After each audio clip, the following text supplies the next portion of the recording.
నమస్తే. మనము భగవద్గీతని ప్రస్తుత పరిస్థితుల్లో అంటే ఎలా అర్థం చేసుకోవాలి? ఎలా మనము మన అంటే ఏంటి? మన నడుస్తున్నటువంటి జీవన విధానానికి అప్లై చేసుకోవాలనేటువంటి విషయాన్ని కొంచెం తేలికగా అర్థం చేసుకునే విధంగా మనం మాట్లాడుకుంటున్నాం. చాలాసార్లు మనం ఇంట్రడక్షన్ ఇచ్చుకున్నాం. ఏంటి అసలు భగవద్గీత అంటే ఏంటి? భగవద్గీత వచ్చేసి ఎప్పుడైతే మనిషి యొక్క మానవ మేధస్సు అభివృద్ధి చెందుకుంటూ ఉంటుందో, అంటే ఏంటి, ఈ ప్రకృతిలో ఉండడం, రావడం, ఉండడం, వెళ్ళడము, తర్వాత అనారోగ్యాలు, ఆరోగ్యాలు, ఆ తర్వాత ప్రకృతికి సంబంధించినటువంటి ఇప్పుడు భూమికి సంబంధించింది భూకంపాలు, తర్వాత వర్షానికి సంబంధించి నీళ్ళకు సంబంధించేమో తుఫాన్లు, తర్వాత ఏంటంటే వాయువు అంటే గాలి ఎట్లా వీస్తుందో తెలియనంతగా గాలి, ఆ తర్వాత ఇంకేంటి, ఆ గాలి వీచినప్పుడు వచ్చేటువంటి అగ్ని, దానికి సంబంధించిన వ్యవహారాలు, తర్వాత ఆకాశం లాంటి ప్రశాంతత, ఇవన్నీ కూడా అబ్జర్వ్ చేసి ఏంటి అసలు నిజం ఇదేంటి, ఎందుకు మనం పర్మనెంట్గా ఉండడం లేదు, ఎందుకు ఈ ఆరోగ్యాలు అనారోగ్యాలు, అసలు మనని రక్షిస్తున్నది ఎవరు, మనని పుట్టించింది ఎవరు అనేటువంటి విషయంగా మానవ మేధస్సు ప్రశ్న చేసుకుంటూ పోయింది. ఆ ప్రశ్న చేసుకునేటువంటి విధానాన్నే ఆధ్యాత్మికత అంటారు. ఏం లేదబ్బా, ఎవరైనా చెప్పింది గుడ్డిగా ఎస్ అని నమ్మటం అనేది జస్ట్ మెకానికల్. అలా కాకుండా మన మనస్సుని, మన బుద్ధిని ఆ తర్వాత అప్లై చేసి విషయాన్ని సరిగా అర్థం చేసుకొని దాన్ని మనం పాటించుకుంటూ వెళ్ళేదాన్ని క్లారిటీ అంటారు, జ్ఞానం అంటారు. ఈవెన్ భౌతికానికైనా క్లారిటీ అవసరమే, ఈవెన్ ఆధ్యాత్మికతకైనా క్లారిటీ అవసరమే, అంతకంటే ఇంకేం లేదు. ఇప్పుడు సరే, భౌతికంగా మనం ఎంత అభివృద్ధి చెందామో మనందరికీ తెలుసు. ఎక్కడో మామూలుగా అడవుల్లో ఆకులు అలాలు కప్పుకునేటువంటి స్థితి నుంచి తర్వాత ఒక సామాజిక వ్యవస్థ, సమాజం అయిపోయిన తర్వాత మళ్ళీ ఒక భాష కనుక్కోవటము, పాణిని సంస్కృతంలో గ్రామర్కి ఆద్యుడు అనమాట. ఇప్పటికీ ఆ గ్రామర్ చదివితే వండర్ఫుల్గా ఉంటుంది. అది ఎన్ని వేల సంవత్సరాల నాడు రాశాడో అదంతా ఏం తెలియదు. గ్రామర్ వచ్చిన తర్వాతనే ఒక అర్థాన్ని కూడుకొని మనం మాట్లాడేటిది అర్థం చేసుకోవటము, దాన్ని రాయడం, అవన్నీ జరిగిందంటే గ్రామర్ అనమాట. అట్లా ఇవన్నీ కూడా ఇట్లా అభివృద్ధి చెందుకుంటూ ఎవరికైతే తెలిసిందో వాళ్ళు పుస్తకంలో రాయడం మొదలుపెట్టిన తర్వాత దాన్ని మళ్ళీ పక్క వాళ్ళు ఎవరికైతే దాని మీద శ్రద్ధ ఉంటుందో దాన్ని అందిపుచ్చుకుంటూ అభివృద్ధి చేయడం మొదలుపెట్టారు. అంటే ఏంటి, ఒక గ్రాహం బెల్లే ఫోన్ కనిపెట్టాల, గ్రాహం బెల్ ఫైనల్గా కనిపెట్టాడు. కానీ అంతకుముందు ఆయన గురువులు అయి ఉండొచ్చు, ఏదన్నా ఆయనకు ఒక డిస్కషన్ చెప్పుండొచ్చు, లేదంటే ఒక పుస్తకంలో కనిపెట్టుకొని ఉండొచ్చు, అంతే. అట్లాగే ఇప్పుడు మనం ఎప్పుడో చెప్తున్నారు, ఒక మునీశ్వరుడే కరెంటును ఎప్పుడో ఉంది అనేటువంటి విషయాన్ని చెప్తున్నారు. అట్లాగే మన పుష్పక విమానం చూసి విమానం అంటున్నారు. అంటే అర్థం ఏం లేదబ్బా, ఏదైనా సరే ఒక్కళ్ళ కృషి కాదు. అంటే ఏంటంటే పరిణామ క్రమంలో మనసు పరిణామం చెందుతున్న కొద్దీ భౌతికంగా కనుక్కుంటూ వస్తున్నారు. ఎట్లా అంతేకాదు, ఇప్పుడు ఎక్కడో ఇప్పుడు మనం ఇట్లా సెల్ ఫోన్ ముందు కూర్చొని ప్రపంచం అంతా చూసుకొని మాట్లాడేటువంటి వ్యవహారాన్ని విత్ ఇన్ సెకండ్స్లో మన ఎవరో అంటున్నారు, ఒక్క ఫోన్ కాల్కి దగ్గరకు ఉన్నారు కదండి అందరూ, ఇంకా ఎవరో దూరంగా ఉన్నారని కంగారు పట్టాలి ఎందుకు అన్నారు. నిజమే, ఒక ఫోన్ చేస్తే విషయం ఏందో ఇక్కడ అర్థమవుతుంది, అక్కడ అర్థమవుతుంది. ఇదంతా ఓకే, భౌతికంగా ఓకే. ఎక్కడెక్కడో ఇంకా కూడా నేను ఎవరో చెప్తున్నారు 18 నిమిషాల్లో ఇండియా నుంచి అమెరికాకు వెళ్ళిపోవచ్చు అనేటువంటి విషయంగా కనుక్కుంటున్నారు అని. 18 నిమిషాలు అంటే ఏంటి, మనకి 24 గంటలు పడుతుంది. అంటే ఏంటి, మనిషి యొక్క మేధస్సు ఎంత దూరం వెళ్ళిపోతుంది అనేటువంటి విషయానికి అసలు లిమిట్స్ లేకుండా ఉంది. ఓకే, అంతవరకు తీసేద్దాం. సరే, ఇంకా మనం ఆధ్యాత్మికతకు వస్తాం. ఇంత మేధస్సు కనిపెట్టినా మనిషి సుఖంగా హాయిగా మనసు ఉంచుకునేటువంటి విధానం ఏమన్నా తెలుసా? ఇప్పటికీ తెలియదు. ఎందుకు వస్తున్నది, ఎందుకు ఒక మనిషితో కంఫర్టబుల్గా ఉంటున్నాము, ఎందుకు మనం ఒక వస్తువుతో కంఫర్టబుల్గా ఉంటున్నాము, మిగిలిన వస్తువులు మనకెందుకు నచ్చటం లేదు అనేటి విషయం, మన మనసు చేస్తున్నటువంటి పనులు మనకేమన్నా తెలుసా? తెలియదు. తర్వాత ఎప్పుడు మనం భూమి మీదకి వచ్చామంటే ఏదో 36 వారాలని అంటారు, లేదా కొంతమంది 30 వారాలకే వచ్చేస్తారు. కరెక్ట్గా ఇది అని ఏదో చెప్తున్నారు, కానీ 100% ఈ సెకండ్లోనే బర్త్ జరుగుతుందని ఇప్పటివరకు చెప్పిన వాళ్ళు లేరు. ఇదిగోనండి, వీళ్ళకి క్యాన్సరు 2 నెలలు, 3 నెలలు, 4 నెలలు ఒక టైం పెడుతున్నారు తప్ప, ఇదిగో ఈ సెకండ్లో వీళ్ళు వదిలేసి వెళ్ళిపోవచ్చు అని చెప్పటల్లా.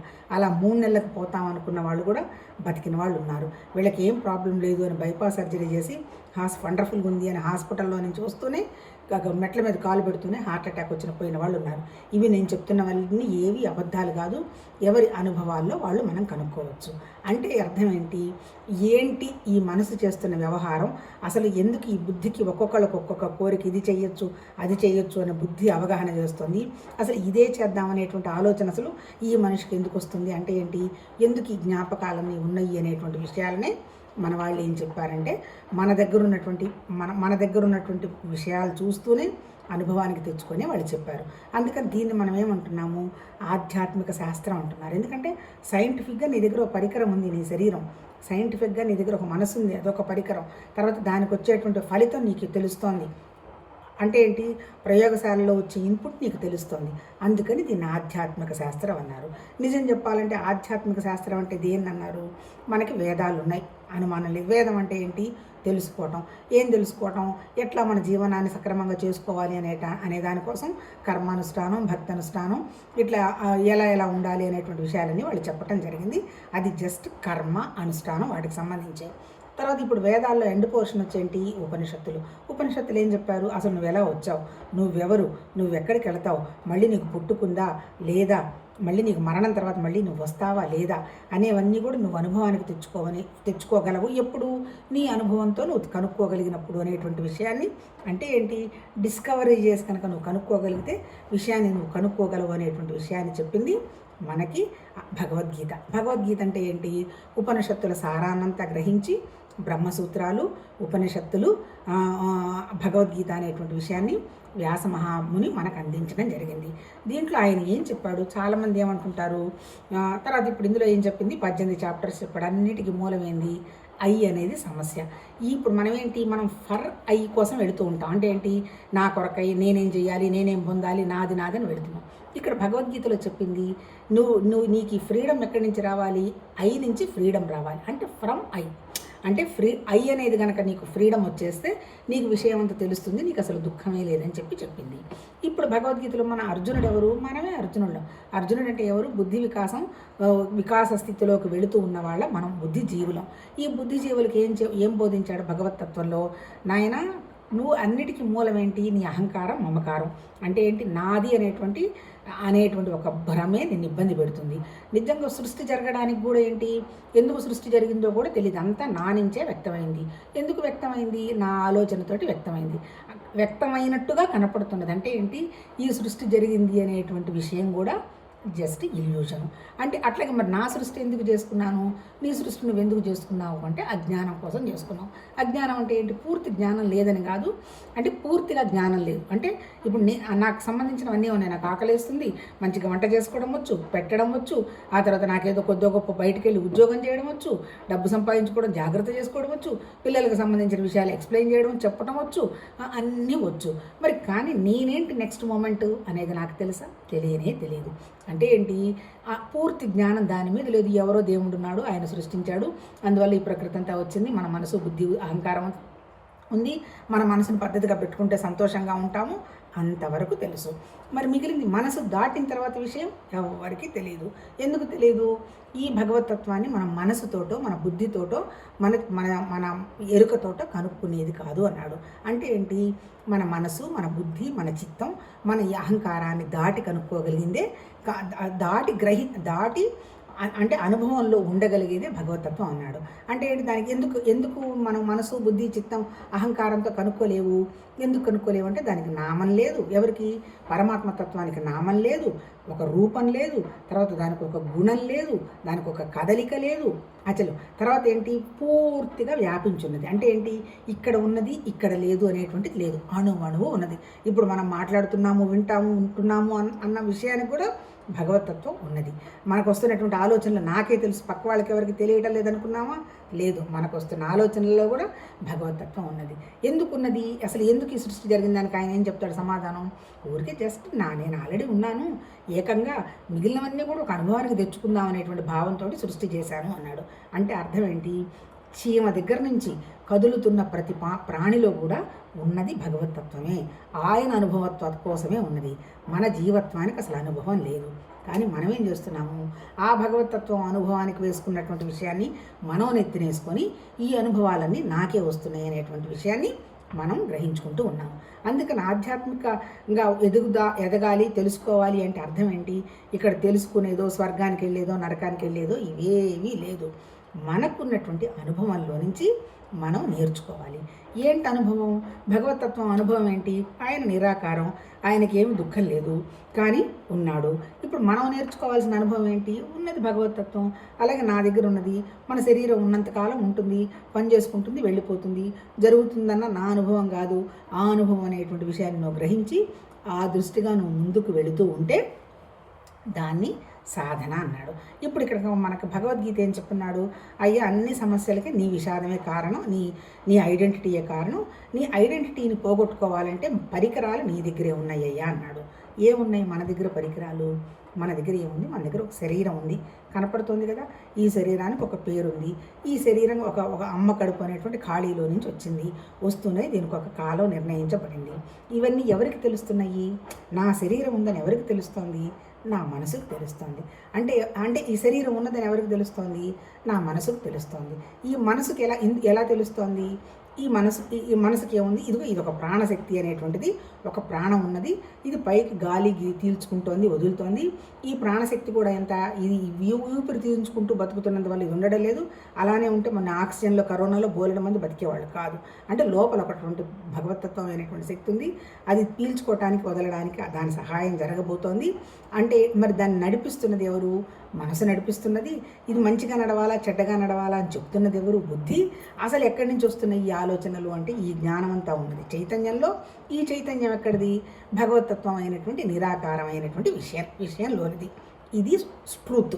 అంటే ట్రూత్ అంటే మన ఋషులు కనుక్కున్న ట్రూత్ మనం కూడా ప్రయోగం చేసి చూసుకోవచ్చు, అంతే కదా. నా శరీరానికి ఏమి ఇబ్బంది లేదు, నేను నిద్రపోతున్నాను, నా శరీరానికి ఏం జరుగుతుందో, నా ప్రాణానికి ఏం జరుగుతుందో నాకు సంబంధం లేదు. ఎందుకు? అప్పుడు నా దగ్గర మనసు కేవలం నిరాకారమైనటువంటి భగవతత్వంతో కనెక్ట్ అయ్యింది. అదేమి దాని సొంత పనులు అదేం చేయటం లేదు. అది మనసు. అప్పుడు మనసు ఎప్పుడైతే లేదో బుద్ధి ఏం చెప్తుంది? ఇది చెయ్యమ్మా, అది చెయ్యమ్మా, అది తినమ్మా, ఇది తినమ్మా, వీళ్ళు మంచివాళ్ళు, వాళ్ళు మంచివాళ్ళని బుద్ధి చెప్పటం లేదు. ఎందుకంటే అసలు మనసే లేదుగా, దానికి ఆలోచన విలోచన లేదు కదా. బుద్ధి కూడా క్వైట్గా ఉంది. మరి అప్పుడు ఈ బుద్ధి మనసు ఎవరితో ఉన్నది?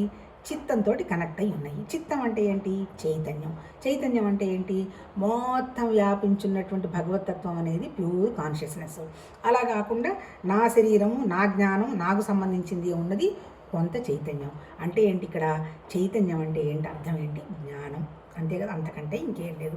ఇప్పుడు నేను నిద్రపోతున్నప్పుడు నా జ్ఞానస్థితి ఎట్లా ఉంది? కేవలం భగవతత్వం ఎట్లయితే నిరాకారంగా ఉందో నా జ్ఞానశక్తి కూడా నా మనసు కూడా అంతే నిరాకారంగా ఉంది. అంటే ఏంటి? నిద్రపోతున్నప్పుడు మనం కనుక్కోవచ్చు మనం కూడా భగవతత్వం ఎట్లా ఉంటుంది అనేటువంటి విషయం. కాకపోతే ఇక్కడ ఒక చిన్న తేడా అయింది. ఆ నిద్రలో మనమేంటో మనకి తెలియదు, కానీ భగవతత్వంలో ఏం జరుగుతుందో తెలుసు. అది వచ్చి వేలు పెట్టి చెప్పి చేయడానికి శక్తి లేదు, పోనీ మాట్లాడటానికి అక్కడ శక్తి లేదు, కదలడానికి శక్తి లేదు. కానీ ఇది ఉన్నదనేటువంటి విషయం ఒక చిన్నగా అవగాహనకు వస్తూ ఉన్నటువంటి జ్ఞానం అయితే, వ్యాపించున్నటువంటి జ్ఞానం ఉన్నది. మన స్థితి కూడా అంతే. మనం నిద్ర లేచిన తర్వాత కూడా మనం కూడా ఆ వ్యాపించున్నటువంటి నిరాకారమైనటువంటి జ్ఞానస్థితిలో ఉండి మనం అన్ని పనులు చేసుకుంటూ పోయినాము అంటే మన మనసుకి ఎలాంటి డిస్టర్బెన్సు ఉండదు. అంటే రొటీన్గా జరిగిపోతూ ఉంటాయి. మళ్ళీ ఇక్కడ రొటీన్గా జరిగిపోవటం అంటే ఏంటి? దానికే ఈ మహానుభావుడు ఏం చెప్పాడు? ఎలా నువ్వు రొటీన్గా చెయ్యకుండా భగవతత్వంతో కనెక్ట్ అయ్యి చెయ్యాలి అనేటువంటి విషయాన్ని, కనెక్ట్ అయ్యి చెయ్యాలి కదా, ఎలా చెయ్యడం జరగాలి అనేటువంటి విషయాన్ని చెప్పిందే భగవద్గీత. తర్వాత మళ్ళీ మన ఆధ్యాత్మిక సాధనలో ఇంకొక విషయం మనం మాట్లాడుకుందాం. ఏంటి? చాలామంది అడుగుతుంటారు, ధ్యానం చేయిస్తారు. ఆ ధ్యానం అయింది కదా, నీ కండిషన్ ఎలా ఉంది, నీ కండిషన్ ఎలా ఉంది అంటారు. అసలు కండిషన్ అంటే ఏంటి నాకు తెలియదు. కండిషన్ అంటే ఏంటి? నీ ఆలోచనేగా కండిషన్. మళ్ళీ నీకు ఎలా దేనికి తెలుస్తుంది నీ కండిషను? నీ ఆలోచనకి తెలుస్తుంది. నీ ఆలోచన శరీరానికి సంబంధించిన ఆలోచనలు, ఆ తర్వాత మోహాలు, నేను అది చెయ్యాలి ఇది చేయాలి అనేటువంటి భావనలో ఉందనుకో, నీ స్థితి ఏంటి? శరీరం మీదనే పెట్టుకొని ఉన్నావు. ఆ తర్వాత అలా కాకుండా కొద్దిగా గొప్ప ఇది మనసు ప్రకారంగా అంటే ఏంటి? మనసులో ఎలాంటి ఆలోచనలు లేకుండా ఓకే, అప్పుడప్పుడు ఆలోచనలు పోతున్నాయి వస్తున్నాయి, కొద్దిగా గొప్ప కాసేపు మనసు నిలబడుతున్నది, యోగ స్థితిలో ఉన్నాం అంటే దాన్ని ధ్యానం అనుకో. అంటే ఇప్పుడు ఈ స్థితులన్నీ కనుక్కునేది కూడా ధ్యానంలోనే అంటున్నారు. ఆ తర్వాత ఇంకోటి ఏంటి? అలా కాకుండా బుద్ధి నిశ్చలంగా ఆ తర్వాత అది చేద్దామా ఇది చేద్దామా అని లేకుండా నిరాకారంగా కొద్దిగా గొప్ప జ్ఞానస్థితిలో ఉంది. అది వచ్చేసి ఏమంటారు? దాన్ని భక్తి అంటారు. అంటే ఏంటి? బుద్ధి దేని మీద నిలబడుతుంది? ఉన్నదంతా భగవతత్వమేను, ఇంకొకటి ఏమీ లేదు అనేటువంటి విషయంగా నాకు ఆ భగవతత్వం తప్ప ఇంకొకటి ఏమీ వద్దు అని కనుక బుద్ధి నిలబడితే దాన్ని ఏమన్నారు? భక్తి అన్నారు. అల్టిమేట్ ఏంటి, ఇదంతా ఏమీ లేదు, ఉన్నదంతా ఒకటేను, ఆ ఒకటికి నాకు తేడా లేదు అనేటువంటి విషయాన్ని గ్రహించడాన్ని ఏమన్నారు, జ్ఞానం అన్నారు. మరి ఇప్పుడు మన స్థితి అనేది మనకి ఎవరు చెప్పాలి, ఇప్పుడు ఈ భగవద్గీత మహానుభావుడు చెప్పింది అదే. ఏం చెప్పాడు, సపోజ్ నా శరీరానికి నా మనసు పిసరంత కూడా నిలకడలేదు, అందుకని పోమ్మ కర్మ చేసుకో, హాయిగా ఇదిగో దేవుణ్ణి నిలబెట్టుకో, అనుష్ఠానం చెయ్యి, ఈ వ్రతం చెయ్యి, అది చెయ్యి అన్నాడు. అది కర్మ అనుష్ఠానం. ఆ తర్వాత ఇంకా దాని కొద్దో గొప్ప నిశ్చలం వచ్చింది, ఏదో కాస్త ఉంది, లేదమ్మా ఇంకా నీకు ఇంద్రియాల మీద నీకు పట్టు రావాలి, రాజయోగం అంటే ఏంటి, యోగం చెయ్యి, ధ్యానం చేసుకొని కనీసం 10 నిమిషాలైనా నీలో నువ్వు ఉండడానికి నీ మనసుని పెట్టుకోమ్మా అన్నాడు. అది కూడా అయిపోయిన తర్వాత భక్తి ఇంకా కొద్ది గొప్ప దేవుణ్ణి నమ్మడం మొదలుపెట్టావు. నాకు అనన్య భక్తి తప్ప ఇంకొకటి ఏమీ వద్దనేటువంటి స్థితికి వచ్చి ఆ స్థితిని నువ్వు అనుభవంలోకి తెచ్చుకుంటూ ఉంటే దాన్ని జ్ఞానం అన్నాడు. అంటే ఏంటి, ఇప్పుడు భగవద్గీతలో మనం ఇప్పుడు ఎన్నో చాప్టర్ చదువుకుంటున్నాము, 12 భక్తి యోగం చదువుకుంటున్నాం. 1 నుంచి 6 వరకు ఏం చెప్పాడు, ఇప్పుడు నువ్వు చేస్తున్నావు కదా కర్మ మొదలుపెట్టావు, నువ్వు కదలలేక మనసుని పిసరంతా కూడా కదిలించలేని స్థితిలో ఉన్నావు, హాయిగా కర్మ అనుష్ఠానం చెయ్యి, తర్వాత ఏంటి నీకు ఇచ్చినటువంటి కర్తవ్యాలు నిర్వర్తించు. దాన్ని ఏమన్నాడు, కర్తవ్యాలు అయిపోయిన తర్వాత ఏంటి నీ ధర్మాలు నీకని కొంచెం చేసుకుంటూ పోతావు. రెండోసారికి వచ్చేటప్పటికి మనసులో ఉన్నటువంటి ఇంద్రియాల మీద ఇది నాకు అవసరమా, ఇది నాకు అవసరం కాదా అని కాస్త ఇంద్రియాల మీద పట్టు సంపాదిస్తావు. అప్పుడు చేసిన తర్వాత 10 నిమిషాలు 5 నిమిషాలు నీలో నువ్వు కూర్చోవటం నేర్చుకుంటావు. ఆ తర్వాత దేనికి కూర్చుంటున్నావు, నాకు భగవతత్వం తప్ప ఇంకొకటి ఏం అవసరం లేదు అనేటువంటి నీ బుద్ధి నిశ్చలానికి తీసుకొని కూర్చుంటున్నావు. జ్ఞానం ఏం చెప్పాడు భగవద్గీతలో సృష్టికి సంబంధించింది ఎవరో కూర్చున్నారు, ఎవరో చేశారు అని ఏం చెప్పలేం. సృష్టి వ్యక్తమైంది. ఎలా వ్యక్తమైంది, ప్రకృతిలాగా వ్యక్తమైంది. ఏంటి, పంచభూతాలు, భూమి, నేల, నీళ్లు, అగ్ని, వాయువు, ఆకాశం, మనసు, బుద్ధి, అహంకారం, అవి వచ్చి జడం. మన దగ్గర ఉన్నది కూడా అదే. కాకపోతే ఏంది, దీంతోపాటు మన దగ్గర ఒక జీవ చైతన్యం ఉంది. జీవ చైతన్యం ఎప్పుడైతే ఉందో, చైతన్యం అంటే ఏంటి, జ్ఞానం. ఆ జీవ చైతన్యం ఎప్పుడైతే ఉందో మనకి ఈ విషయాలన్నీ తెలుస్తున్నాయి. ఓకే, వచ్చింది శరీరం వెళ్ళిపోతుంది, దీనివల్ల ఏం పెద్ద ప్రాబ్లం లేదు అనుకున్నప్పుడు ఏమీ లేదు. కాకపోతే మనం ఇప్పుడు అల్టిమేట్ ఏం చెప్తాడు భగవద్గీతలో, అసలు దుఃఖం లేదు, దుఃఖపడేవాడేవాడు లేడు, నువ్వు జీవుడివే లేవు, నీకు దుఃఖం ఎక్కడ, ఇది నా అనుభవం, నేను చేస్తున్నాను అనే భావనలో నువ్వు ఉన్నావు అంటే నువ్వు వండర్ఫుల్గా హ్యాపీగా ఉంటావు. అప్పుడు నువ్వేం చేస్తావు, దివ్యత్వాన్ని నీ ద్వారా మేనిఫెస్ట్ చేస్తూ పోతావు. అదే చేయాల్సింది. ఎందుకు నువ్వు దివ్యత్వాన్ని మేనిఫెస్ట్ చేయాలి, ఆ పాపం ఆ నిరాకారమైనటువంటి పరమాత్మతత్వానికి కాళ్ళు లేవు, చేతులు లేవు, మాట లేదు, కళ్ళు లేవు, చూపు లేదు, ఏమీ లేవు. ఉన్నదంటే ఉన్నది, ఉండడం తెలిసింది ఎవరికి, చైతన్యానికే తెలిసింది. జీవ చైతన్యం అంటే మన బుద్ధికే తెలిసింది. అందుకనేంటి, ఆ తెలిసింది ఏం చేయాలి, దాన్ని మనం మేనిఫెస్ట్ చేయాలంటే ఏంటి, ఎక్స్ప్లోర్ చేయాలి. అంటే మన ద్వారా ఎక్స్ప్రెస్ అయ్యేట్టు చూడాలి. ఎట్లా ఎక్స్ప్రెస్ అయ్యేట్టు చూస్తావు, మాటల ద్వారా చెప్తే ఎవడన్నా వింటారా, ఎవరు వినరు, ఎవరి అనుభవం వాళ్ళదే.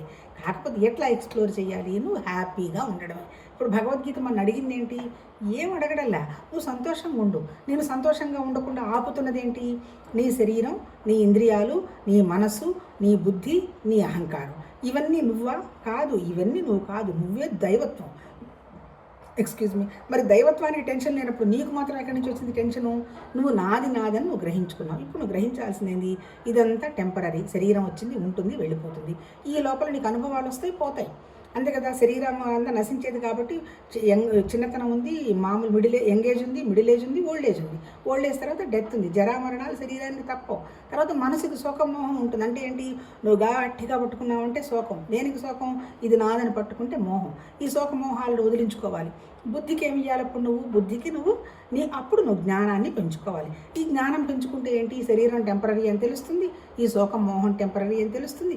అప్పుడు నువ్వెవరని తెలుస్తుంది, నువ్వు భగవతత్వం అని తెలుస్తుంది. అది సత్యం. ఇప్పుడు ఏంటి, ఇప్పుడు కర్మయోగం, భక్తి యోగం, జ్ఞానయోగం అన్నీ చేస్తున్నాం కదా. ఇప్పుడు నిజంగా మనం చేస్తున్నది ఏంటి, ఒక్కసారి మన బుద్ధిని ఉపయోగించి కనుక ఆలోచిస్తే మనకి సత్యం మీద ఎవరికి వ్యామోహం లేదు. అసలు సత్యం గురించి ఎవరు మాట్లాడరు.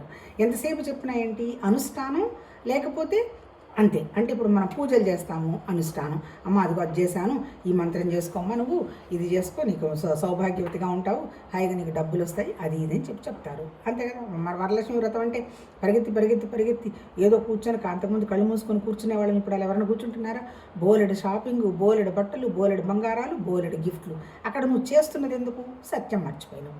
అంటే అనుష్ఠానంలో నీ మనసు ఎప్పుడైతే నిలిపావో నువ్వు చేస్తున్నది ఎందుకు, భగవతత్వం దానికి దగ్గర అవ్వడానికి చేస్తున్నావు. మళ్ళీ భగవతత్వం ఎక్కడుంది? నీ దగ్గరే ఉంది. అంటే నీకు నువ్వు దగ్గర అవడానికి చేస్తున్నటువంటి విషయాన్ని మర్చిపోయి నీకు నువ్వు ఇంకా దూరం అయిపోతున్నావు, భౌతికంగా పెంచుకుంటూ.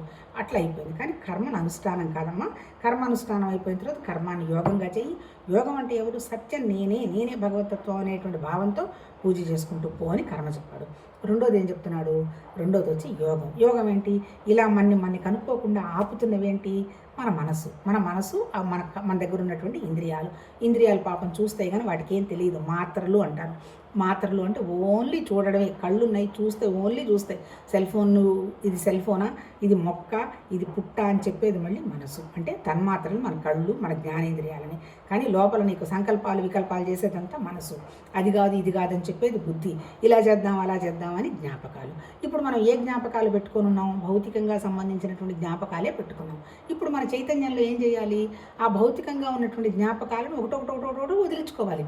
వదిలించుకోవడం అంటే శరీరంగా వదిలించుకోమని చెప్పడల్లా, మానసికంగా వదిలించుకోవాలి. వాటిని ఇప్పటిదాకా ఇస్తున్నటువంటి విలువని తగ్గించి డీవాల్యూ చేయాలి. అది చెప్పింది అంతే. ఇప్పుడు మనం ఏంటి? అనుష్ఠానం మీద అభిమానం పెంచుకున్నాం. తర్వాత మళ్ళీ యోగంలో ఇంద్రియాలని కంట్రోల్ చేయాలమ్మా. ధ్యానం చేసి భగవతత్వం మనసు మీద ఉందనేటువంటి ఒక భావంతో పెట్టుకోమని చెప్పారు. ఇప్పుడు మనకు అభిమానం ఏంటి? సత్యం మీద అభిమానం కాదు, ధ్యానం మీద అభిమానం.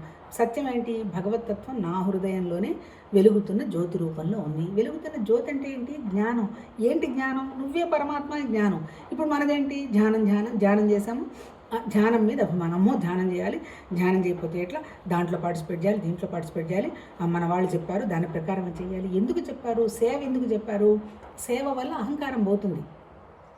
ఇంటెన్సిటీ 24 గంటలు భగవతత్వాన్ని గుర్తుపెట్టుకోవడం వల్ల ఆ భగవతత్వంతో కనెక్ట్ అయి ఉంటాం అని పాపం వాళ్ళు చెబితే వీళ్ళేంటి?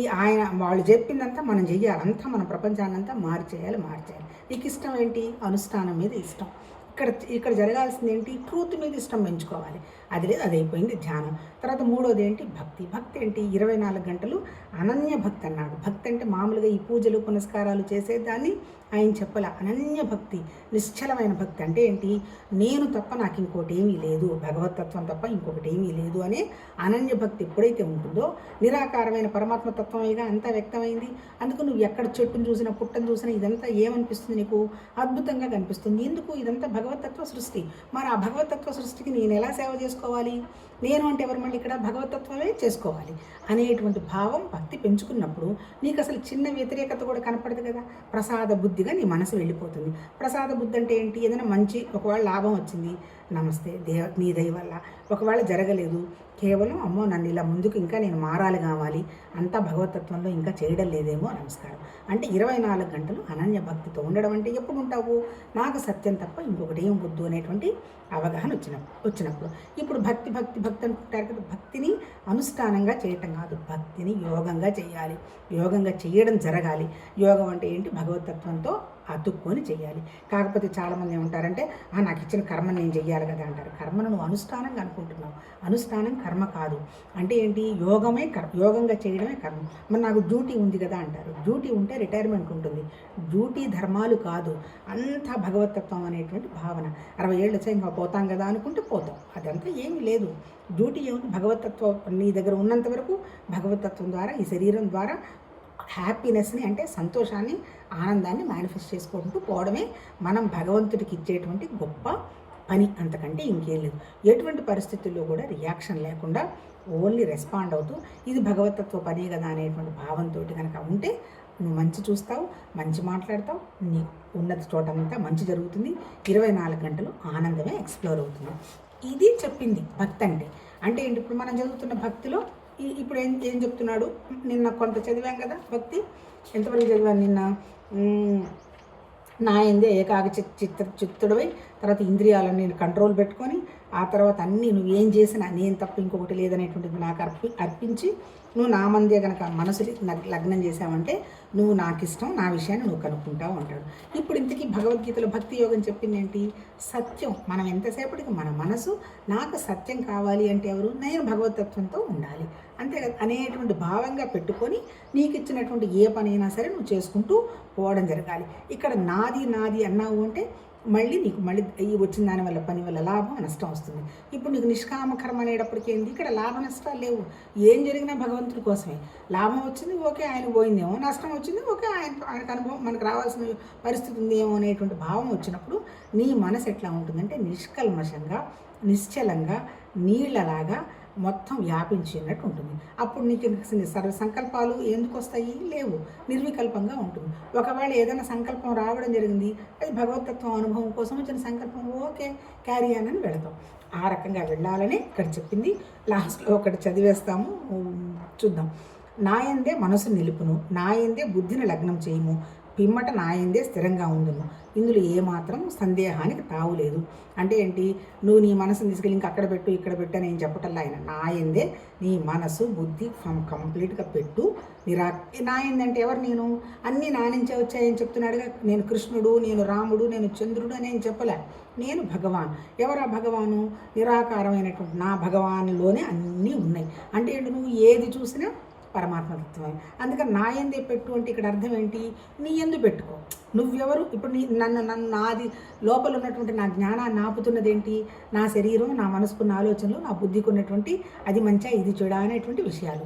ఇప్పుడు నేనేం చేయాలండి, చేయాలి, నా మనసు గురించి నేను నా శరీరం గురించి ఆలోచించుకోకూడదు. నా మనసులో అనవసరం ఆలోచనలు వస్తున్నాయి అనేటువంటి విషయాన్ని నేను గ్రహించాలి అంటే నేను నిశ్చలం కావాలి. నిశ్చలం కావాలంటే ఏంటి, నిరాకారంగా ఉండగలగాలి. నిరాకారంగా ఉండకుండా నన్ను ఆపుతున్నది ఏంటి, నా కోరికలు. ఇప్పుడు ఇక్కడ చెప్పింది ఏంటి, ఎప్పుడైతే నాకు కోరికల లోడ్ తగ్గిందో, అప్పుడు నా మనసు నిశ్చలమైపోయిందో, అప్పుడు నేను భగవతత్వానికి కనెక్ట్ అవ్వడానికి ప్రయత్నం చేస్తూ ఉంటాం. ఇక్కడ అల్టిమేట్ ఏంటి అంటే ఏంటి, ఇక్కడ చెప్తున్నది ఏంటి అంటే, ఆ స్థితిలో మనం ఉండాలంటే మనం కర్మను అనుష్ఠానం కాకుండా యోగం చేయాలి, మన ఇంద్రియాలను కంట్రోల్ పెట్టుకోవాలి, సత్యం మీద మనకు అవగాహన ఉండాలి, ఆ సత్యం ఇక్కడే ఉందనేటువంటి భావం ఉండాలి. అప్పుడు మిగిలిన నీకు పైకి కనపడుతున్నటువంటి శరీరానికి సంబంధించిన ఆలోచనలు ఇవన్నీ కూడా ఉంటాయి, ఉండని అని వాటికి పెద్దగా విలువివ్వడం, వాటికి సంబంధించిన ఎక్కువ మాట్లాడటం చేయకుండా మనలో మనం నిశ్శబ్దంగా ఉండడానికి ప్రయత్నం చేయాలంటే ఏంటి, నీ బుద్ధిని నీ మనసును నాయందే లగ్నం చెయ్యి అంటే అర్థం అది. తర్వాత ఇంకేమంటున్నాడు, మనస్సును స్థిరంగా నాయందే నిలుపుటకు సమర్థుడు కానిచో అర్జున, అభ్యాస యోగం ద్వారా నన్ను పొందుటకు ప్రయత్నించు. ఈ పరమాత్మతత్వంలో ఉన్న వాళ్ళకి కానీ ఈ భగవతత్వానికి కానీ మన మీద విపరీతమైన ప్రేమ. ఇప్పుడు ఆయన ఏం చెప్తున్నాడు, నీ మనసు బుద్ధి నా మీద పెట్టు, కానీ పెట్టలేవు. ఎందుకు పెట్టలేవు, భౌతికంగా తిరగడానికి ఇంద్రియాలు, ఇప్పుడు 5 ఇంద్రియాలు, నోరు ఉంది చక్కగా తింటుంది, మాట్లాడుతుంది, కళ్ళు ఏదో మన ఇష్టం వచ్చినవన్నీ చూస్తాయి, చెవులు మనకి ఇష్టం వచ్చినటువంటి గాసిప్స్ వినటానికి పరమానందం వింటాయి. ఆ తర్వాత స్పర్శ, నాకు వేడిగా ఉంటే తప్ప చల్లగా ఉంటే తప్ప నాకు కుదరదండి, మళ్ళీ స్పర్శ. తర్వాత ఏంటి, ఆకాశంలో ఉన్నటువంటి గాలి. ఈ 5 ఇంద్రియాలు మనని గోలగోల చేస్తున్నాయి. మరి ఈ గోలగోల చేస్తున్నటువంటి 5 ఇంద్రియాలను నిశ్చయంగా పెట్టి ఈ మనసు బుద్ధి ఎద్దులోని నా మనసుని పక్క పరమాత్మతత్వంతో పెట్టాలంటే నాకు సాధ్యమా, సాధ్యం కాదు. అందుకని ఆ మహానుభావుడు ఏం చెప్తున్నాడు, పోనీలే నాయన, పెట్టలేకపోయినావు, కనీసం పోనీ ఒక పనన్నా చేయి, ప్రాక్టీస్ మొదలుపెట్టు అన్నాడు. అభ్యాస యోగం ద్వారా నన్ను పొందుటకు ప్రయత్నించము అంటే ఏంటి, సడన్గా పెట్టి సడన్గా కూర్చొని సడన్గా ఆ స్థితికి వెళ్ళి సడన్గా పరమాత్మతత్వంలో లీనమవడం అనేది అంత తేలికైందేం కాదు. ఇదిగో నీ ఇంద్రియాలు నిన్ను ఘోరాది ఘోరంగా తిప్పిపడేస్తున్నాయి. అంతేకాదు, ఒక్క ఇంద్రియం ఉంటేనే చాలు. ఏది, మన జింకకి ఒక ముక్కు ఒకటే పనిచేస్తుందట, వాసన, ఆ వాసనతోనే చచ్చిపోతుంది, దాని దగ్గర నుంచి వస్తుంది వాసన అన్నది గ్రహించలేక. అట్లాగే ఏనుగు మదం అంటే దానికి స్పర్శ ఇష్టం, ఆ స్పర్శతోనే అంతలా ఏనుగును కూడా మామిడి కట్టి అవతల పడేస్తాడు. అట్లాగే తర్వాత ఇంకోటి ఏంటి, ఇలా ఈ 5 ఇంద్రియాలకి మనకి చెప్పున్నాడు. అంటే ఒక్కొక్క ఇంద్రియంతోనే వాడు చచ్చూరుకున్నారు. అలాంటి 5 ఇంద్రియాలు మన దగ్గర ఉన్నాయి. మరి ఈ మనసు మీద మనకి ఎంత అవగాహన ఉండాలి. అందుకని ఈ 5 ఇంద్రియాలను కట్టడి చేయాలంటే అభ్యాసం మొదలుపెట్టిన ఆయన మనసుని అభ్యాసం చేయి. అసలు అక్కడ అభ్యాసం అంటే ఏంటి, పొద్దున్నే మనం నిద్రలేస్తున్నాము, మన దగ్గర 24 గంటల టైం ఉంది. అభ్యాసం ఏంటి, కనీసం నిద్రలేస్తున్నప్పుడైనా ఒక మంచి ఆలోచనతోటి లేవగలగాలి, మంచి ఆలోచనని పెట్టుకోవాలి. ఏదో భగవతత్వ ఆలోచన, లేకపోతే ధ్యానము, లేకపోతే పూజో, లేకపోతే ఎక్కడికన్నా పోయి ఏదైనా సేవ చేయాలో, లేదా ఎవరికన్నా దానం చేయాలో, ఇలాంటి ఆలోచన, మంచి ఆలోచన పెట్టుకుంటే ఆ మంచి ఆలోచన అనేది చిన్నగా లేదు ఆరోగ్యం చూసుకుందాం, నడుద్దాము, అదేం చేస్తుంది, నిన్ను కొన్ని రోజులు చేసిన తర్వాత ఆ మంచి ఆలోచనలో నుంచి నువ్వు బయటికి రాలేవు. అట్లా మనసుని చిన్నగా, నీకు అసలు ముందు మంచి ఏది అని నువ్వు అనుకున్నావో దాన్ని కన్సిస్టెంట్గా చిన్నగా ప్రాక్టీస్ చేయడం జరగాలి. దాన్ని అభ్యాసం అన్నారు. భౌతికంగా నువ్వు ఏదన్నా సాధించాలన్నా అభ్యాసం చేయాల్సిందే, ఆధ్యాత్మికంగా తెలుసుకోవాలన్నా అభ్యాసం చేయాల్సిందే. ఆధ్యాత్మికానికి భౌతికము రెండు తేడా లేదు, రెండు ఒకటే. ఆధ్యాత్మికానికైనా అవసరం మనసే, భౌతికానికైనా మనసే. అందుకని ఈ మనస్సుని నువ్వు రెబల్ కాకుండా, రియాక్ట్ కాకుండా చిన్నగా అర్థం చేసుకోవటం మొదలుపెట్టాలి. అంటే ఏంటి, ముఖ్యమైనది ఏంటి, అర్థం చేసుకోవటం అనేది చాలా వండర్ఫుల్. అరగంట అయింది. రేపు ఈ అర్థం చేసుకునే విషయంతో మనం మొదలు పెడదాం. నమస్తే.